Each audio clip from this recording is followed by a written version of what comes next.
Vamos lá então, casa de Deus, vamos para o nosso último tema e hoje nós vamos falar sobre o quarto. Depois de termos falado sobre a sala de casa, depois de termos falado sobre a mesa, sobre a cozinha, nós vamos para o último compartimento. Eu sei que a gente fez algumas adaptações aqui para que vocês pudessem visualizar a estrutura do santuário. Pastor, mas não ficou claro à minha mente como é. A gente trouxe uma maquete para você, então ali no final você pode observar aquela maquete ali, entender um pouco melhor sobre como funciona, tá bom? Ela vai ficar ali até depois do culto, então quando você estiver saindo, se quiser passar, dar uma olhadinha, fique à vontade. Mas a gente foi passando por cada parte do santuário e aprendendo um pouco mais sobre quem é Cristo e o que ele representava em cada móvel, em cada função, em cada festividade desse santuário. O texto que nós usamos para reflexão durante essas últimas 2 semanas e agora nessa terceira foi: o teu caminho, ó Deus, está no santuário. Que Deus é tão grande como o Senhor nosso Deus, Salmo 77, 13. O caminho de Deus está no santuário. Brother, se você quer conhecer um pouco mais sobre Deus, vá ao santuário, medite no santuário, em cada coisa que acontecia ali, cada símbolo, e como ele apontava para Cristo. Esse é o santuário, o caminho de Deus. E isso é incrível porque a doutrina distintiva da igreja adventista é o santuário. Você está numa igreja e você é adventista e essa igreja nasce no santuário. O movimento adventista do sétimo dia tem início com a mensagem do santuário celestial. Com a mensagem de um Cristo que agora entra no Santo dos Santos, em 22 de outubro de 1844, para ser o nosso intercessor, para fazer expiação pelos nossos pecados, e é sobre isso que a gente vai falar hoje. Mas eu quero que você entenda o porquê da doutrina distintiva ser a doutrina do santuário. Todas as outras doutrinas, todas as outras crenças fundamentais, tudo aquilo que a gente ensina na igreja, tem um pouco a ver com algo que o ser humano faz. É o poder divino, mas tem o esforço humano ali. O sábado, nós guardamos o sábado, você está aqui guardando o sábado, tem a ver com você. O santuário não. O santuário é diferente do amor ao próximo, o santuário é diferente da guarda do sábado, o santuário é diferente de qualquer outra doutrina que nós acreditamos, qualquer outra crença fundamental. Porque o santuário é Cristo do começo ao fim. O santuário não tem a ver com nenhum de nós, a não ser com Ele, Cristo. Somente Cristo. Por isso Ele nos distingue, por isso é aquilo que nos torna diferente das outras crenças por aí. Porque nós acreditamos num Cristo que é o nosso intercessor e que está vivo hoje intercedendo por cada um de nós, e a gente vai avançar um pouco mais nesse assunto. Deixa eu te falar que nessa manhã de sábado, o tema da mensagem sobre o Santo dos Santos é quarto de guerra. Ontem a gente até passou um filme aqui que tem um pouco dessa ideia de um quarto de guerra, mas o que eu quero falar com vocês é sobre esse lugar, o quarto. Eu não sei como é o seu quarto. Eu não sei como era lá na sua casa, aluno, antes de você vir para cá, mas para muitos o quarto é aquele lugar onde você fala: aqui não, aqui eu não quero interrupções, aqui é o meu cantinho. Lá em casa não tinha disso não. Minha mãe tinha livre acesso, minha mãe era a suma sacerdotisa lá de casa, ela entrava no meu Santo dos Santos qualquer hora, filho. Não tinha desse negócio não. Ai, eu vou trancar a porta do meu quarto que aqui ninguém entra. Entra não, ela derrubava a porta e me tirava de lá. Mas para muitos o quarto não foi um lugar de tanta exclusividade. Quem aí tem irmão vai saber que muitas vezes você precisa o quê? Dividir o quarto com seu irmão. No meu caso, o meu quarto foi dividido a minha infância inteira com uma tia. Pessoal, eu não quero mais falar isso todo sábado, mas os alunos, vocês não podem atrapalhar quem está do seu lado e nem atrapalhar a comunidade. Vocês querem conversar quando não é a hora de conversar. Então, vire para quem está do seu lado e fala assim: depois nós conversa. Depois nós conversa. Tá? Olha a diferença. Consegue perceber? Até na transmissão, acho que o povo estava ouvindo o barulho de vocês. Estava demais. Segura aí. Presta atenção. Talvez o seu quarto não tenha sido o seu lugar de exclusividade. Talvez você tenha tido que dividir o seu quarto, ou na sua casa seja assim, porque no internato é assim, você divide o quarto com outras pessoas. Ano passado a gente teve uma aluna que morou um tempo só. Mas é um fenômeno, é algo fora da curva. Mas esse ano, eu acho que não tem ninguém aqui que more sozinho. Dividir não quer dizer que você não vai ter um lugar especial na sua casa. Não tem a ver com isso. Mas tem a ver, sabe com o quê? Com você conseguir fazer qualquer lugar se tornar o seu lugar especial. Tem pessoas que não têm um quarto. Tem muitas e muitas pessoas que o único cômodo da casa delas é quarto, sala, cozinha, tudo misturado. Você e eu que estamos aqui, somos privilegiados. Privilegiados. Por isso, essa mensagem também fala sobre gratidão a tudo aquilo que nós já recebemos, de Deus, da nossa família. Você é um privilegiado de estar aqui, sentado onde você está. Você que é aluno, você que é da comunidade, você que tem condição de morar aqui no condomínio Vista Alegre, ou você que teve condição de pegar o seu carro e vir até aqui, ou mesmo pagar uma passagem de ônibus para vir para cá. Você que é aluno, paga integral ou é bolsista, não paga nada, não importa. Você teve um privilégio, você tem um privilégio, porque algum gasto os seus pais têm com você. E se os seus pais não têm gasto nenhum com você, porque de fato eles não têm a mínima condição, alguém está bancando alguma coisa para você ter vindo para cá. Alguém pagou a conta. O Santo dos Santos tem a ver com isso. Com gratidão por um Deus que pagou a conta. E a gente vai continuar nesse pensamento. Eu quero te fazer pensar a respeito deste lugar especificamente. O Santo dos Santos só tinha, depois da cortina, um móvel. Diferente dos outros lugares que a gente foi passando, e tinha pelo menos dois. No pátio tinham 2 móveis ali. No santo tinham 3 móveis, mas no Santo dos Santos apenas uma arca, a Arca da Aliança. E em cima dessa arca, uma tampa, e em cima dessa tampa, 2 anjos voltados um para o outro, 2 querubins. Sabe, quando a gente vai falar sobre o Santo dos Santos, tem uma questão teológica aqui que é interessante, eu queria brevemente compartilhar com vocês. O problema do pecado se resolve no Santo dos Santos. E a grande pergunta que se levanta é: por que o problema do pecado se resolve no Santo dos Santos? Porque no Santo dos Santos havia a manifestação de Deus, ali é o trono de Deus. E a Bíblia diz que o pecado começa no trono de Deus. Começa no Santo dos Santos. O pecado começa com um ser angelical, que era um querubim cobridor. Ele cobria a presença de Deus, a semelhança desses querubins que haviam aí na Arca da Aliança, no propiciatório, né, na tampa, em cima da arca. Brother, o pecado começa neste lugar, por isso ele tem que ser resolvido aqui. E não pense você que Satanás é aquele bicho que a gente vê por aí, imagens grotescas e tal. Não, não, não. Ele se assemelha muito mais ao Lúcifer da série Lúcifer, do que provavelmente com qualquer uma dessas imagens grotescas que a gente vê pela internet. Eu queria falar para você, amigo, que esse texto de Ezequiel fala muito comigo. Porque é uma prova de que o pecado começa ali, com um ser que estava na presença de Deus. Olha o que diz: tu eras querubim ungido para proteger, e te estabeleci no monte santo de Deus estavas. Gente, presta atenção nisso. No monte santo de Deus, na morada de Deus, era ali que Lúcifer vivia. Ou seja, não é o lugar onde você está que vai te fazer melhor ou pior. Tem gente aí que vem para o colégio e acha que, isso até na cabeça de alguns pais, eles acham que a gente vai fazer milagre, que o ambiente aqui vai mudar o filho dele num passe de mágicas, e não é.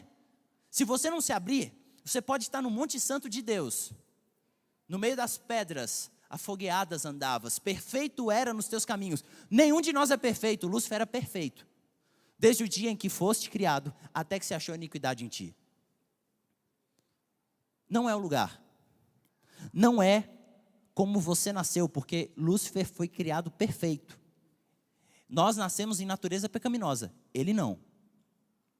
E ainda assim, ele permitiu que a iniquidade brotasse no seu coração, germinasse no seu coração. E na multiplicação do teu comércio, essa palavra comércio aqui é interessante. A palavra hebraica é recular.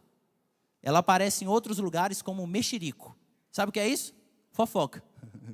na multidão da tua fofoca. Satanás estava na presença de Deus, queria ser como Deus, e Deus, obviamente, era diferente dele. Mas ele falou, eu quero ser como ele. Eu quero colocar o meu trono acima do trono de Deus. Mas não ia dar certo. E aí sabe o que acontece? Ele começa a fazer fofoca para os outros anjos, falando assim, você acha que Deus é tão justo assim? Não é não. E ele começa a fomentar uma intriga, uma discórdia. É tipo comércio mesmo. Sabe no comércio, quando você está passando ali na feira de Caruaru, amigo, vem cá e tal, vamos comprar aqui, promoção, vem para cá e tal. Que ele fica te chamando para participar de algo. Aí, a palavra recular tem a ver com isso. Tem a ver com te chamar para participar de uma intriga. Te chamar para contar alguma história. E olha o que diz, se encheu o teu interior de violência e pecaste, pelo que te lancei, profanado, fora do monte de Deus, e te farei perecer, está no futuro, ó querubim protetor. Ó querubim protetor. Brother, Satanás estava na presença de Deus, esse sentimento de inveja, de orgulho, nasce no coração dele, na presença de Deus. E o pecado começa ali. Eu não consigo explicar mais nada sobre a origem do pecado. É um mistério. Eu não consigo entender, compreender humanamente. Mas o que a Bíblia está dizendo para a gente é isso. Eu vou até aqui. O que eu passar daqui, eu já estou enlouquecendo.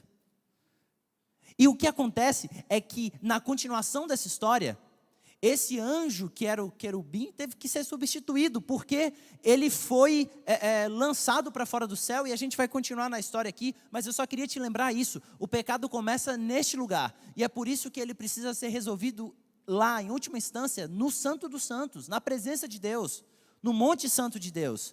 O Santíssimo aponta o início do problema do pecado, mas é o Santíssimo que também apresenta a solução para o pecado.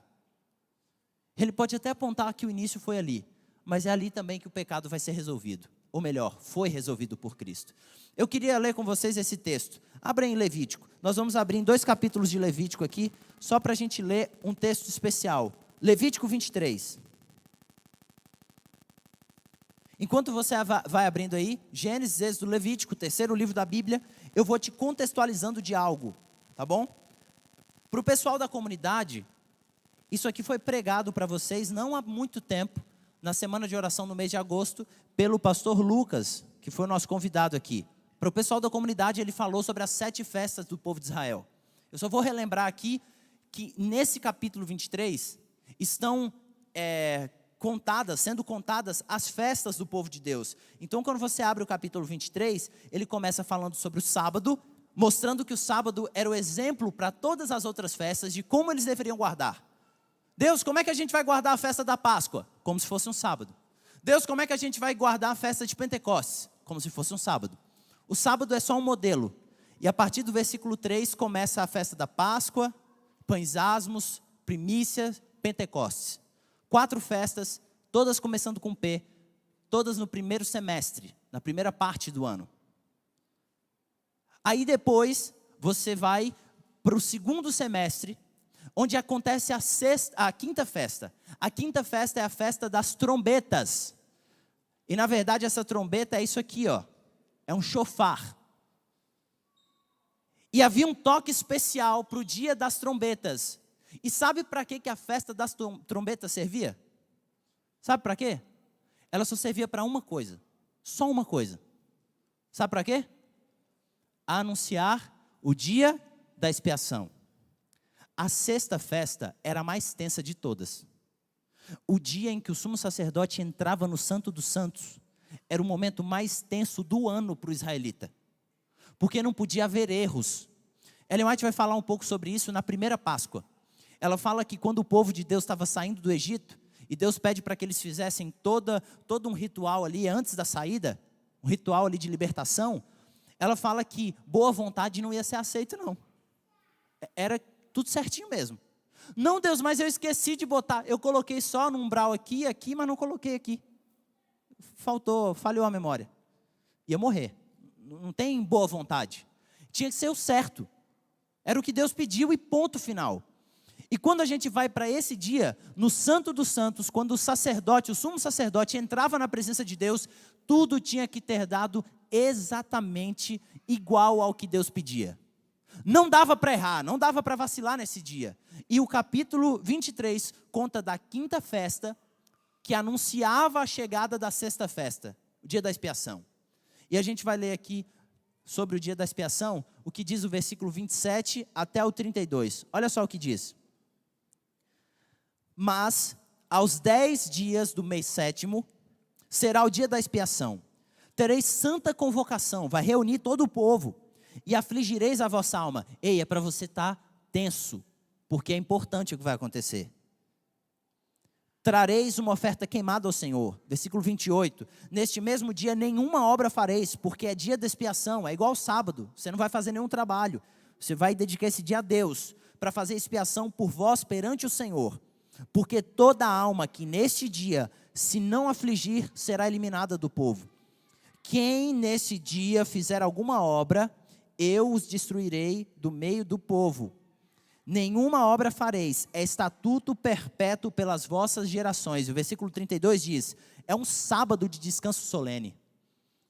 Então, afligireis vossa alma, aos 9 do mês, de uma tarde a outra, celebrareis o vosso sábado. O que Deus está falando é, pode não cair num sábado, mas se o dia 10 for uma segunda-feira, é um sábado. Era um dia especial, o povo guardava igual a gente guarda o sábado aqui. É tudo diferente. E era uma vez no ano, para fazer a limpeza, a purificação do santuário. Olha só o que está dizendo aqui, a continuação desse texto. Eu quero te mostrar aqui, essas vestes, porque eu sei que no quarto de vocês, possivelmente é onde vocês guardam as suas roupas, certo? É onde eu guardo as minhas roupas. E isso aqui é meu, tá? Isso aqui é meu. Esse móvelzinho aqui é lá de casa. É minha arara. É porque eu sou bagunceiro. Aí eu descobri que isso aqui me ajuda a ser mais organizado. Eu só estou tentando descobrir como é que usa a função organizado, porque até agora não funcionou. Mas diz que é melhor para quem é bagunceiro ter uma arara do que ter um guarda-roupa. E eu estou tentando aqui. Mas vamos lá. Nesse dia, uma roupa especial era usada pelo sumo sacerdote. Só nesse dia. Todos os outros dias, aquela roupinha branca ali, era a roupa que o sacerdote usava para os seus ofícios no templo. Mas nesse dia, o sumo sacerdote colocava uma roupa especial. Só ele poderia usar.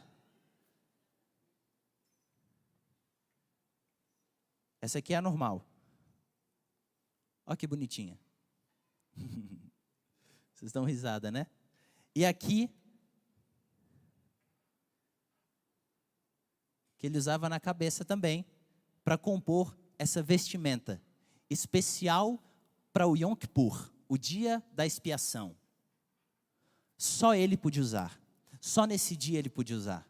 Tudo tinha que dar certinho.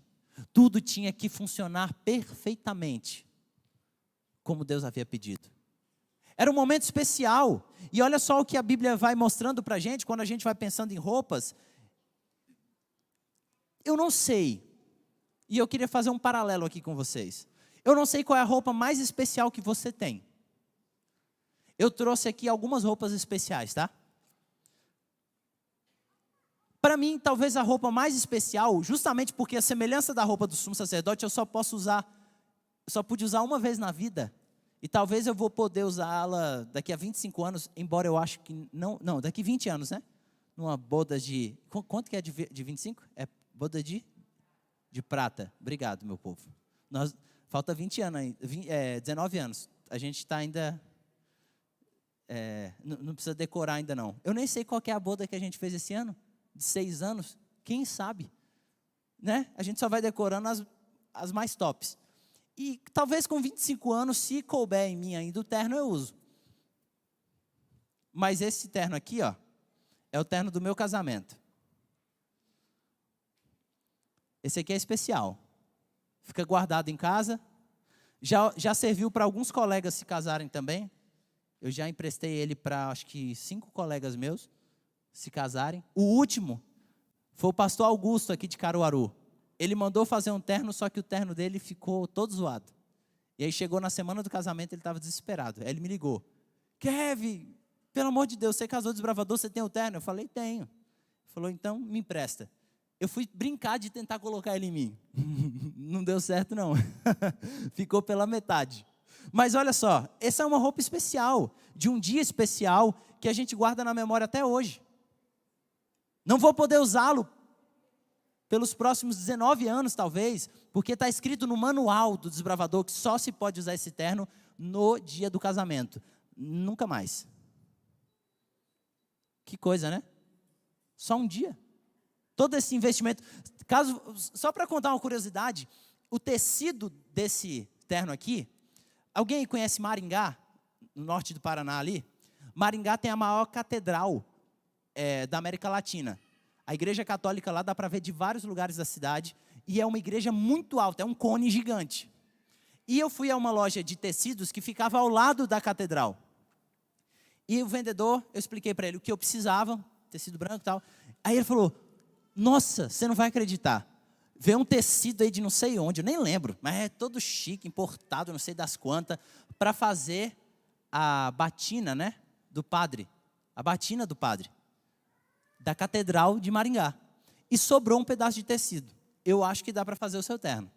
E aí ela me vendeu por um valor bem inferior ao que valia, graças a Deus, que era sobra. E eu fiz esse terno aqui. Nem sei de onde é, mas diz que é especial. A gente acredita em cada coisa que o vendedor fala para a gente, né? Só Deus na causa.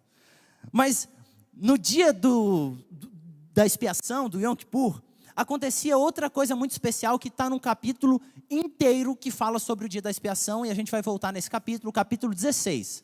Volta a Bíblia aí um pouquinho. Você estava no capítulo 23, que conta sobre as festas, e óbvio vai citar a festa da expiação, mas o capítulo 16 é um capítulo inteiro onde Deus fala a respeito de como deveria ser os sacrifícios, como deveria acontecer no dia da expiação, o que o sumo sacerdote deveria fazer. E o versículo 16 diz assim, olha só, versículo 16. Assim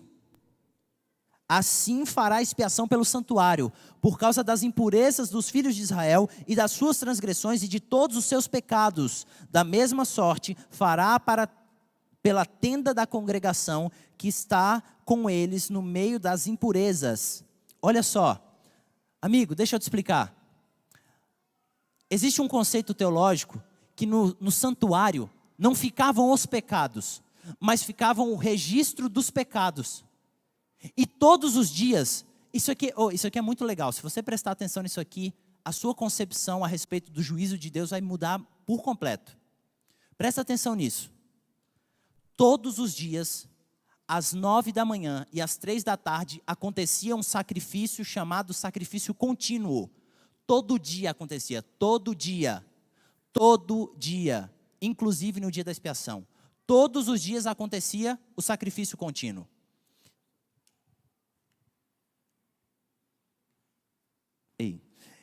Todos os dias acontecia esse sacrifício contínuo, beleza? Ou seja, todos os dias alguém chegava no santuário, confessava os seus pecados, e o sacerdote entrava no santuário, aspergindo o sangue, entrando com a carne que ele havia consumido, e tudo isso indicava que havia um movimento de entrada no santuário de pecados, registros de pecados. Só que o dia da expiação, olha que legal, é o dia da purificação, certo? Nesse dia, os pecados saíam do santuário. Gente, tudo isso era um símbolo, tá? Indicando algo que acontece numa esfera maior, celestial. Deu para entender? No santuário do céu. O que a Bíblia está dizendo é que todo dia entra pecado no santuário. Mas quando começa a expiação, os pecados começam a sair do santuário. E durante todo o dia da expiação, durante todo o período da expiação, os pecados saem do santuário. Saem para onde, Kevin? Existiam duas maneiras do pecado entrar no santuário. A forma lícita e a forma ilícita. Eu vou usar esses termos aqui, tá? O que é uma maneira lícita? Legal. A pessoa foi lá, pediu perdão pelo pecado e o sacerdote transferiu o pecado do pecador para um cordeiro que havia sido morto pelo pecado, certo? Havia também alguém que não havia pedido perdão pelo pecado. Não, eu não acho que eu errei com meu irmão. Eu não vou pedir perdão coisa nenhuma. Então, o pecado dele deixava de entrar no santuário, sim ou não? Sim ou não? Não. Naquele dia o pecado dele entrava da mesma forma no santuário. Só que ele entrava da forma ilícita. Ou seja, o pecador não pediu perdão. Mas o sacerdote falava assim: Senhor, perdoa o teu povo. Tem gente que nem te pediu perdão, mas perdoa esse povo. O sacerdote fazia intercessão por ele. Ele não orou pedindo intercessão. Ele não falou. E podia ser de qualquer lugar. O israelita, ele se voltava no horário do sacrifício para o santuário. Ele se localizava geograficamente e se voltava para o santuário e orava pedindo a Deus o perdão pelos seus pecados de onde ele estivesse.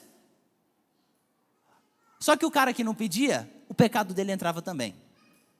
Agora, no dia da expiação, existe um quê único, um algo diferente dos outros dias.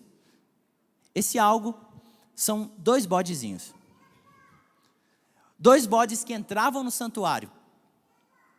O primeiro deles, era lançado sorte sobre eles.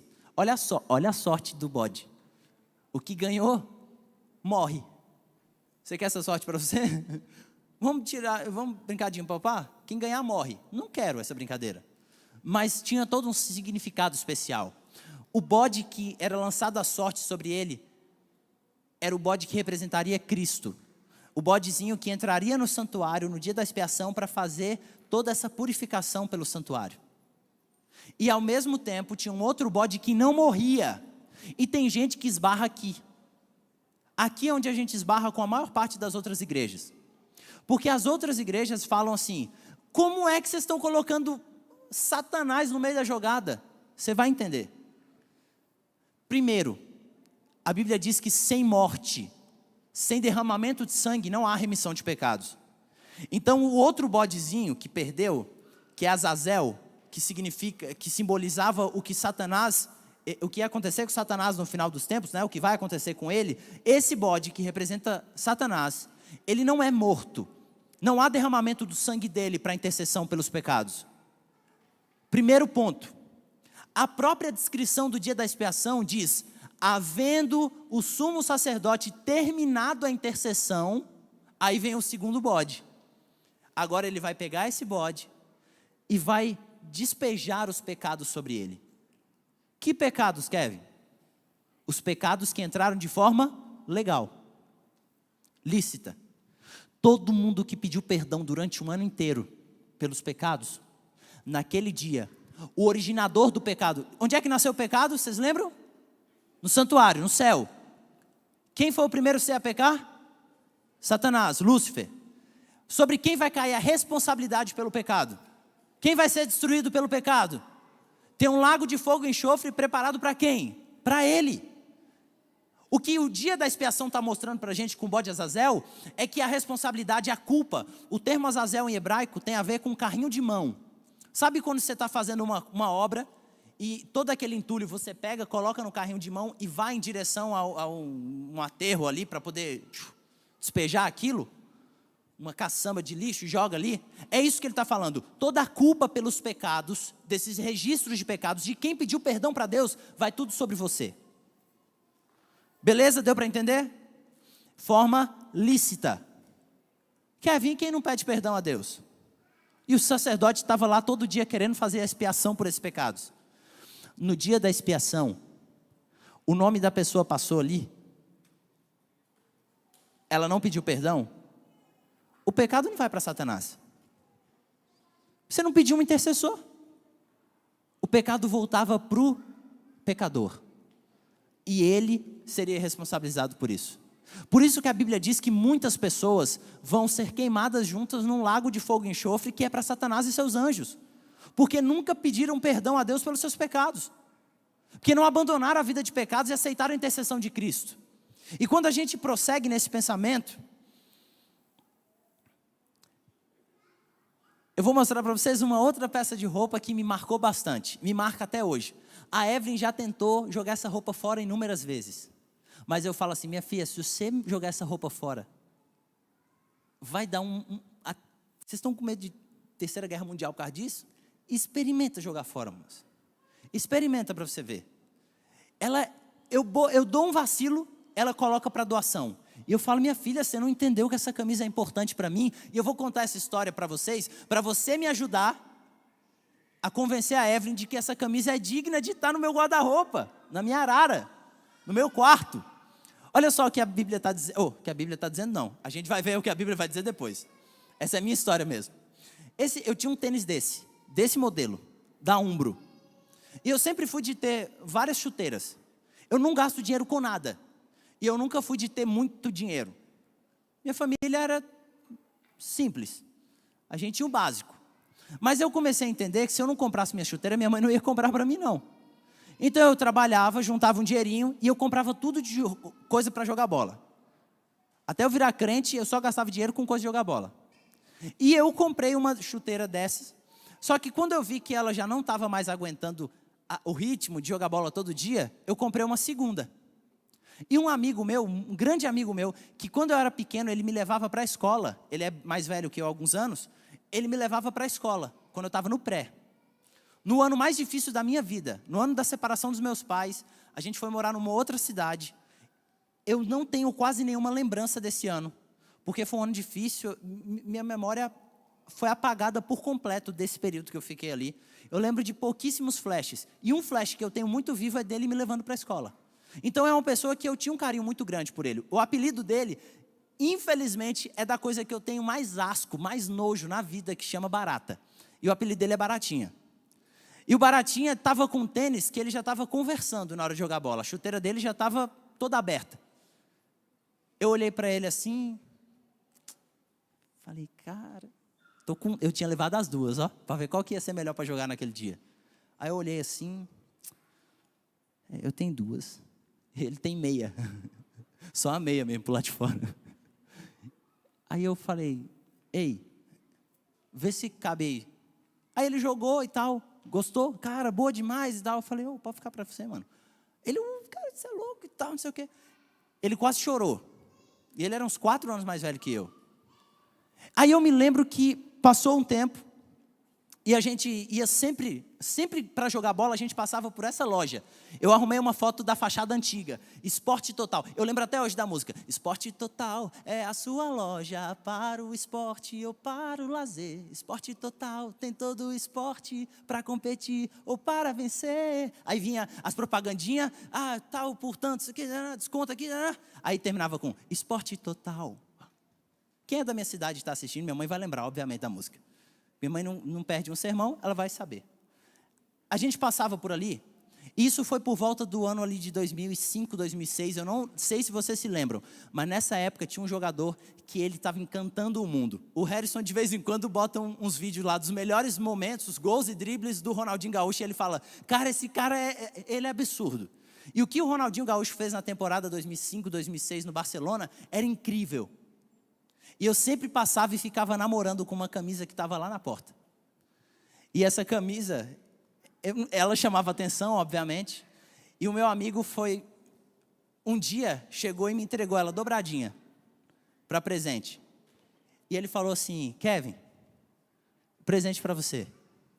Sabe o que ele fez? Ele guardou aquele tênis que eu dei para ele na memória. E uns 2 anos depois, quando ele conseguiu o primeiro emprego dele, ele trabalhou o primeiro mês inteiro para poder comprar essa camisa para mim. Porque ele queria muito me retribuir.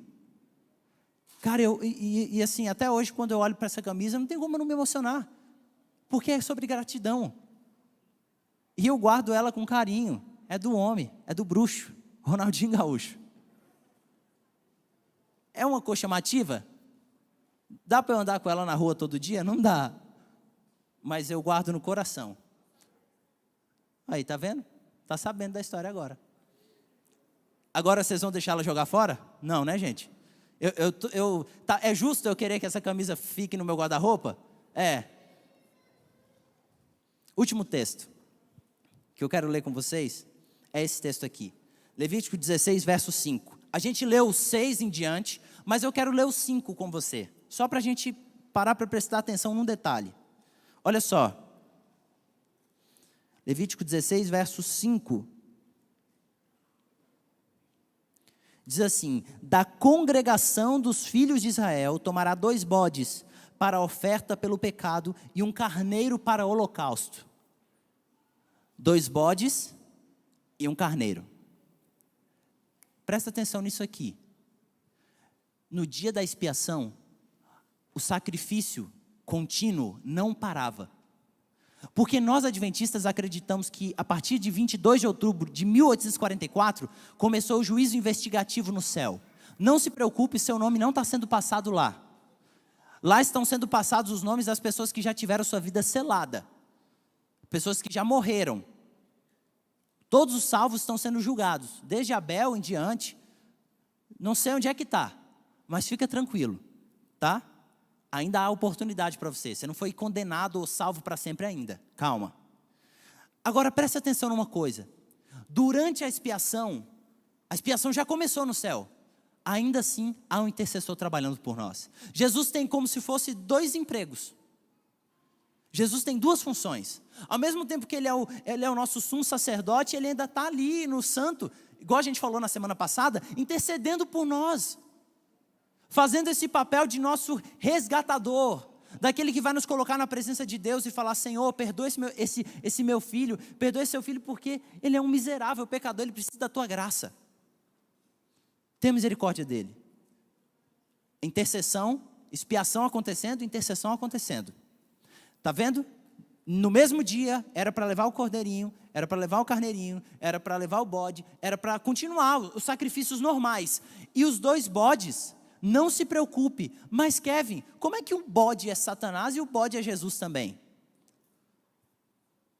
Como é que Satanás é chamado lá em Apocalipse? A antiga o quê?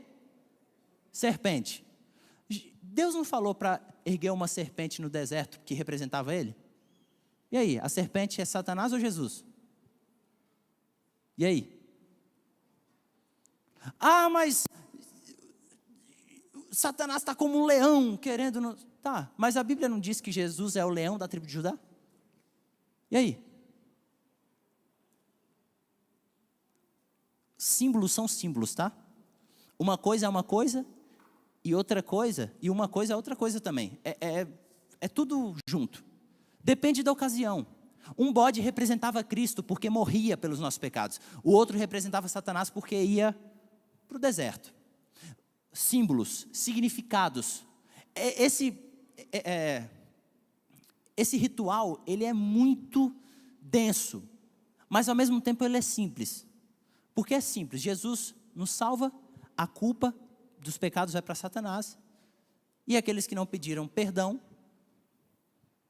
o pecado voltou para eles. Não há um intercessor por eles, porque eles não pediram. Significados, são muitos no santuário.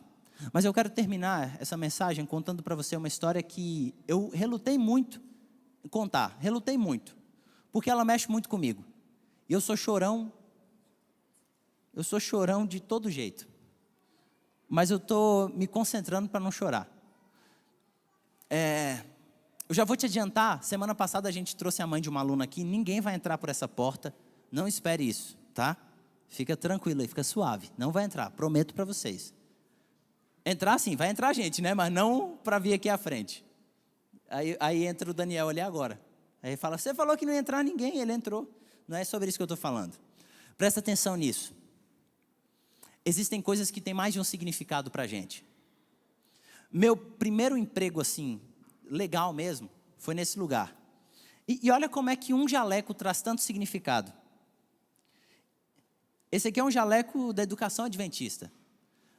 De 2019 a 2021, eu dei aula, entrava em sala de aula, ensinava ensino religioso, fazia o trabalho pastoral e tal, a semelhança do trabalho que o pastor Vitor faz aqui. Entrava em sala de aula, mas também fazia essa parte de capelania com os alunos. Mas o jaleco já fazia parte da minha vida desde 2014. Com 17 anos, eu fui contratado por um hospital para trabalhar como técnico em enfermagem. Eu tinha começado o curso técnico e 3 dias depois entrou um gerente de enfermagem desse hospital aqui, Dilson de Quadros Godinho, e falou assim: precisamos de homem para trabalhar como enfermeiro. E eu falei, eis-me aqui. Fazia ensino médio, estava no terceirão. Fazia curso técnico à noite. Estava no terceiro dia, não sabia nada. Mas eu queria o trabalho, era uma graninha para entrar. Comecei a trabalhar, gente, não sabia nada. Fui aprendendo no dia a dia do hospital. Só que esse hospital já era um hospital muito familiar para mim. Aqui eu já fiquei internado nesse hospital diversas vezes, com crise de asma. Nesse hospital, a minha irmã foi a última, a minha irmã mais nova foi o último bebê a nascer nesse hospital. O último parto a ser realizado aí foi da minha irmã, no ano de 2007, acho que 2007. O último parto. E por que eu estou te falando isso? Porque esse hospital fez parte da minha infância. Embora eu não tenha um relacionamento muito próximo com meu pai trabalhou aí por quase 20 anos como radiologista. E volta e meia eu estava ali com ele. E quando eu comecei a trabalhar, eu passei a ter mais contato com ele porque a gente se cruzava pelos corredores do hospital. Esse lugar sempre foi muito especial para mim. Mas antes mesmo de eu me mudar para a cidade de Montes Claros, esse hospital, essas roupas brancas, tudo isso já fazia parte da minha vida. Tudo isso já tinha um significado muito importante para mim.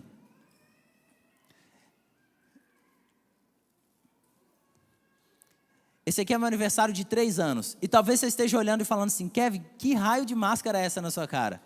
Talvez você nunca tenha ouvido falar, mas nessa época tinha um filme que fazia sucesso no mundo inteiro e que a gente amava Nossa, Zorro. Vocês lembram, né? Os mais experientes aí lembram do Zorro. Gente, eu era alucinado pelo Zorro. O mesmo jeito que o Ângelo gosta do Batman, para mim o Zorro é infinitamente melhor que o Batman. É o Zorro. E o ator é o Antônio Bandeiras. Me ajuda. Sabe? Isso me marcou muito. A minha infância foi marcada por isso. E eu pedi para que o meu aniversário de 3 anos fosse sobre o Zorro. Esse menino que está aqui ao meu lado na foto, e a mãe dele está assistindo aqui agora, é o Pedro Henrique. Quando eu estava completando 3 anos, o Pedro Henrique estava completando 4 anos. Meu melhor amigo de infância. Meu brother. Rapaz, o que eu bati nesse menino, olha, não está escrito. Ele era mais velho, mas ele era mais lentinho. Eu dava uns acelerão nele assim, sabe? Bora, meu filho, reage para a vida. Esse menino foi muito especial na minha caminhada. Acontece que, nesse ano aí, eu lembro que a gente estava na casa da minha avó, no quintal. Tinha 3 pés de manga no quintal da casa da minha avó. A gente subia direto nesses pés de manga. E a gente tinha acabado de descer do pé de manga e minha avó chamou a gente para comer, para fazer um lanche ali. E aí ele falou para mim e para minha avó: vó, eu não vou poder vir mais aqui não. Eu acho que eu não vou poder vir aqui mais não. Falou, por quê? Eu estou sentindo muita dor. E eu descobri que eu estou doente. Aí minha avó, doente de quê, menino? Disseram que eu tenho um câncer. E eu não vou poder vir mais aqui. Eu vou começar uns tratamentos e tal. 4 anos. E aí, a nossa vida mudou drasticamente. Eu não via mais tanto o Pedro. Ele estava sempre no hospital, nesse hospital. Chegou uma hora que os hospitais regionais ali não estavam dando conta de atender a demanda dele. Ele teve que ir para Montes Claros, ficar lá bastante tempo internado. Eu não tenho um bom relacionamento com meu pai. Eu já falei isso inúmeras vezes, mas nesse quesito, eu preciso tirar o chapéu para ele e agradecer porque, com relação a essas questões de doença, ele sempre foi alguém muito sensível e ele deu todo o suporte necessário para a família do Pedro. E depois de alguns anos de tratamento, no meio desse processo, a mãe dele teve um sonho.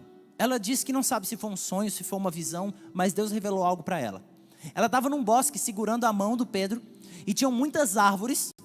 Eu fiquei mais de 1h40 conversando com ela essa semana para ela me relembrar essa história, sabe? Porque essa história é especial para ela e para mim também. E ela, nesse bosque, viu várias igrejas. E ela decidiu entrar em uma igreja. Eles se assentaram, começou a celebração do culto. E o Pedro virava para ela e falava assim: mãe, não é aqui não. Mãe, não é essa igreja não. Não é aqui que a gente está procurando. Eles ficaram incomodados, se levantaram, saíram, continuaram a andar pelo bosque e entraram numa segunda igreja. A igreja onde eles estavam anteriormente era a igreja deles, da família. E essa segunda igreja era uma desconhecida, mas eles foram muito bem recebidos, se assentaram, participaram do culto. E foi um momento especial para eles. Uau! Que lugar legal. E o Pedro, nesse sonho, visão, não sei como Deus trabalha, mas ela diz que teve esse encontro, onde Deus mostrou para ela, o filho dela falando: mãe, esse é o lugar. Passam os dias e ela descobre que tem um grupo de pessoas orando por ela. E esse grupo convida ela para ir à igreja. Tem um grupo de pessoas orando por você. E era uma igreja adventista. Quando ela chegou na porta da igreja e cruzou a porta da igreja, ela se emocionou.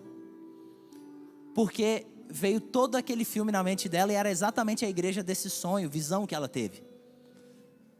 E ela falou: é aqui. E o Pedro também ficou feliz, toda a família ficou feliz. A família inteira foi batizada no mesmo dia, menos o Pedro. O Pedro já estava muito fraquinho, muito debilitado, e os médicos pediram para que ele não fosse batizado. Mas tem algo interessante aí, porque a Bíblia diz que aquele que crê e for batizado será salvo. Mas ela não diz que aquele que não for batizado não vai para o céu. Ela diz: aquele que não crer será condenado. Mas ele acreditou. Ele teve fé. Bom, deixa eu passar para a parte da história que fecha a nossa série. O Pedro, numa certa manhã, depois de 3 anos longos de tratamento, ele se levantou, pediu para o pai levar ele até a sala de casa. Onde é que a gente começou a nossa série? Na sala. Ele foi na sala, sentou no sofá, começou a conversar com o pai, observou as coisas, sentadinho no sofá. Falou: pai, eu estou com vontade de pegar um bolo. A mãe fez bolo, né? Fez. Pega um pedaço de bolo para mim, por favor. Eu queria ir até a cozinha, mas eu não consigo. O pai foi até a cozinha, segundo lugar por onde a gente passou nessa série, voltou com um pedaço de bolo e deu para ele. Ele comeu, deu uma fortalecida, falou: eu preciso ir para o meu quarto. Aí ele pediu para ir para o quarto dele, voltar para o quarto. No quarto ele se assentou e chamou o pai e a mãe para se assentar ao lado dele. Colocou a mãe de um lado, o pai do outro, e falou assim: pai, mãe, eu preciso que vocês permaneçam firmes em oração. Nunca se separem um do outro e nunca se separem de Deus. O que Deus tem para fazer na vida de vocês é muito incrível. Aí nesse momento, ele abraça os pais, olha para cima e dá um grito: Jesus! Jesus! Ele abaixa a cabeça e morre no colo dos pais. Foi assim que eu perdi meu melhor amigo.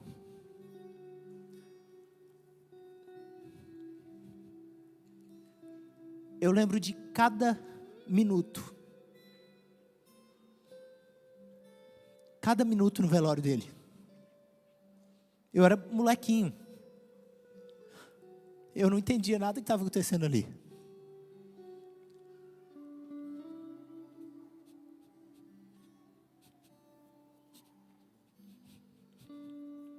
E agora eu quero falar como pastor de vocês. Eu sei que às vezes vocês até tiram onda. Quer ver muito grosso? Eu sou grosso mesmo.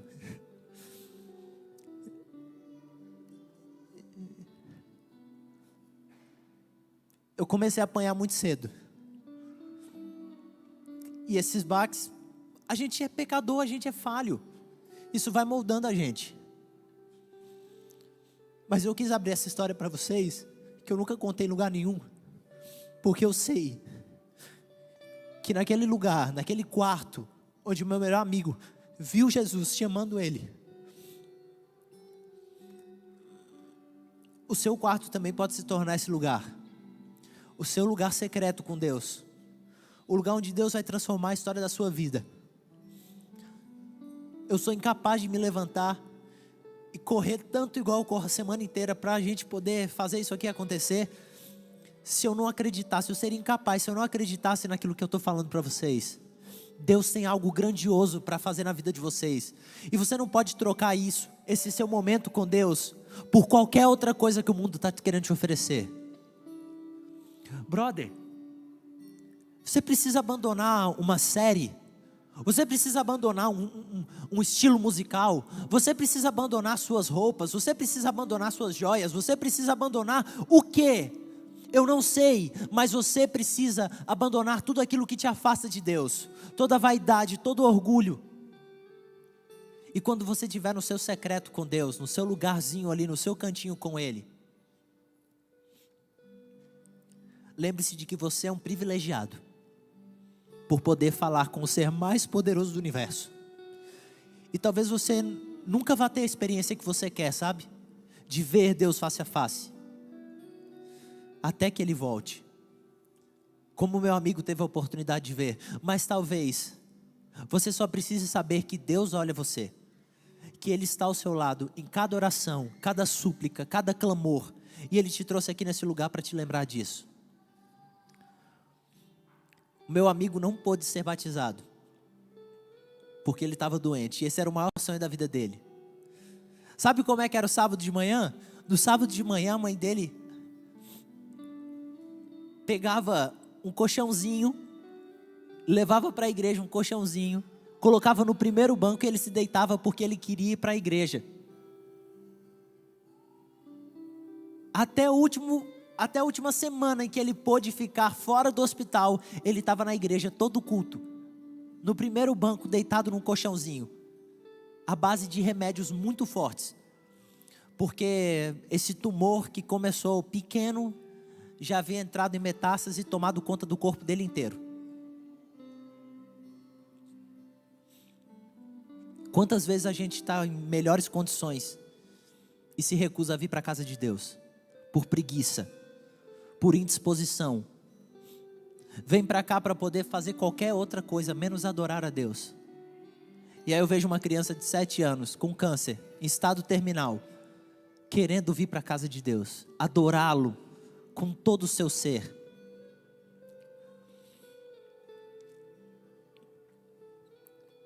Eu coloquei mais uma peça de roupa aqui, 2 peças de roupa especiais.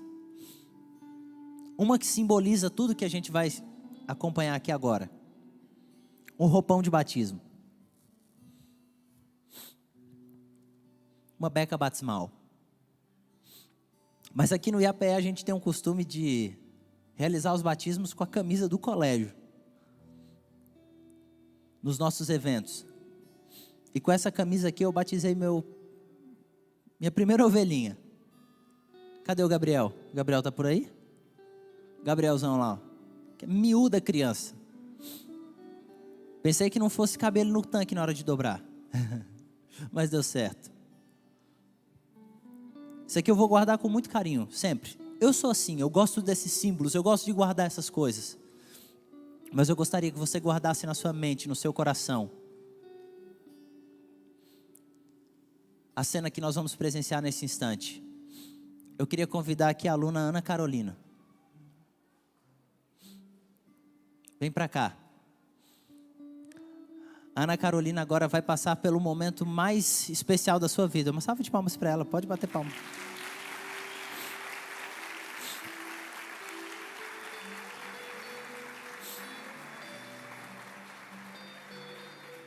Senta aqui. Senta aqui. Tudo bem? Tudo. Gente, a Ana Carolina, quando eu estava preparando essa mensagem, eu já sabia que eu iria contar essa história. E o primeiro pré-requisito para alguém ser batizado é o desejo. E a gente estava montando o tanque. E eu nem tinha alguém para ser batizado. Não tinha. Deu errado um batismo que a gente ia fazer agora, não aconteceu. Eu falei, monta o tanque igual. E ela pediu para vir ajudar a montar o tanque. deixa eu dar uma olhada aqui, ela mexendo nas coisas. Ela falou, pastor, quem vai ser batizado? Eu falei, não, por enquanto ninguém.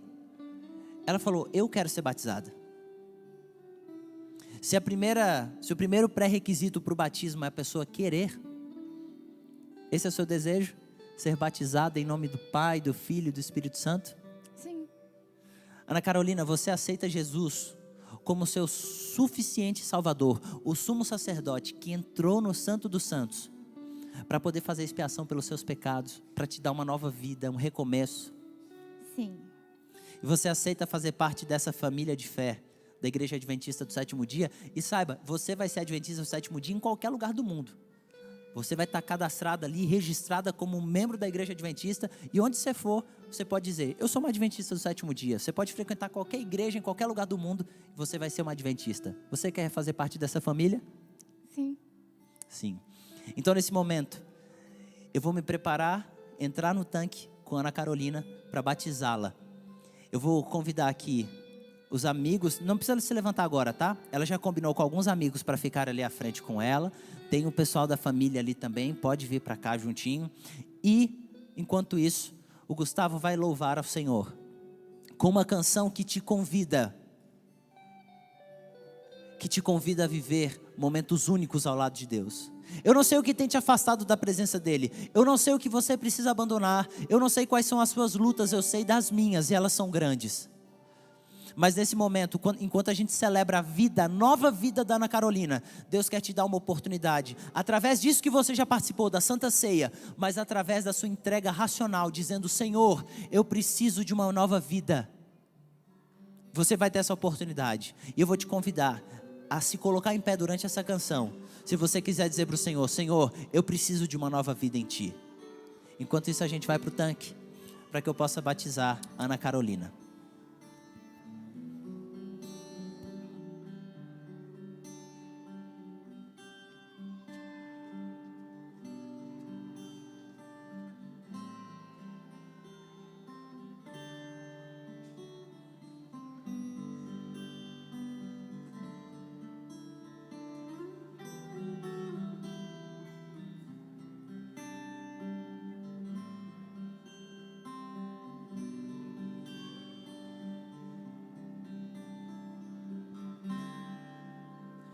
Não conte teus maiores sonhos a ninguém. Não mostre sua ferida para quem não tem remédio pra curá-lo e forças para te erguer.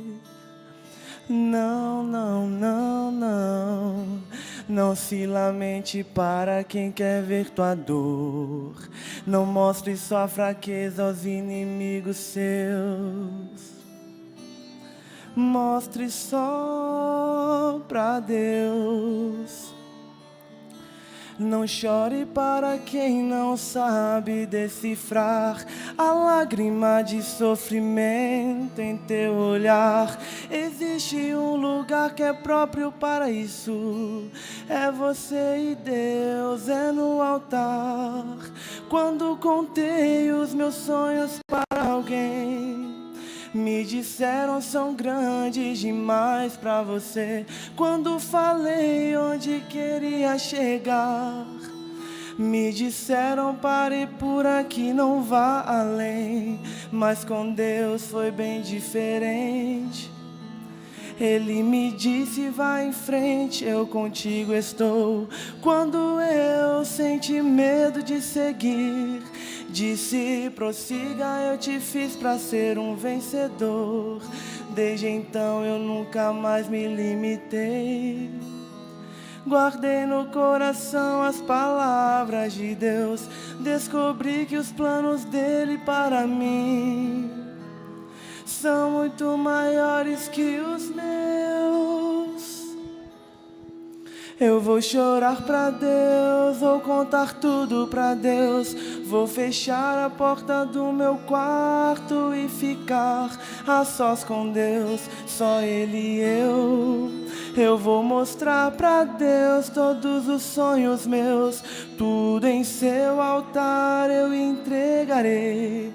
A partir de hoje é Deus e eu. e mais ninguém.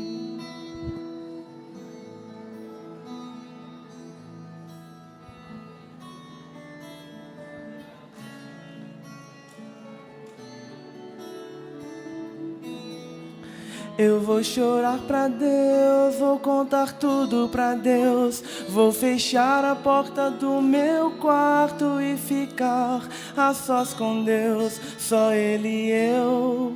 Eu vou mostrar pra Deus todos os sonhos meus, tudo em seu altar eu entregarei. A partir de hoje é Deus e eu, e mais ninguém.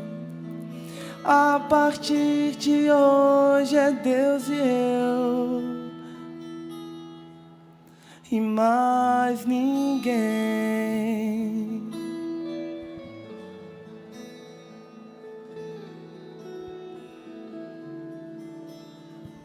Ana Carolina, neste momento então, está nervosa, mas vai dar tudo certo. Essas pessoas queridas e toda essa igreja aqui, as pessoas que vão nos assistir também pela internet, elas estão contemplando esse momento especial na sua vida. E para se realizar esse seu desejo, o desejo do seu coração, e para poder manifestar aqui publicamente a sua entrega a Cristo, eu nesse momento, como ministro do Evangelho, cumprindo a ordem do Mestre Jesus, para a remissão dos seus pecados, como a gente aprendeu aqui no santuário, e para a inscrição do seu nome no livro da vida do Cordeiro, eu a batizo em nome do Pai, do Filho e do Espírito Santo.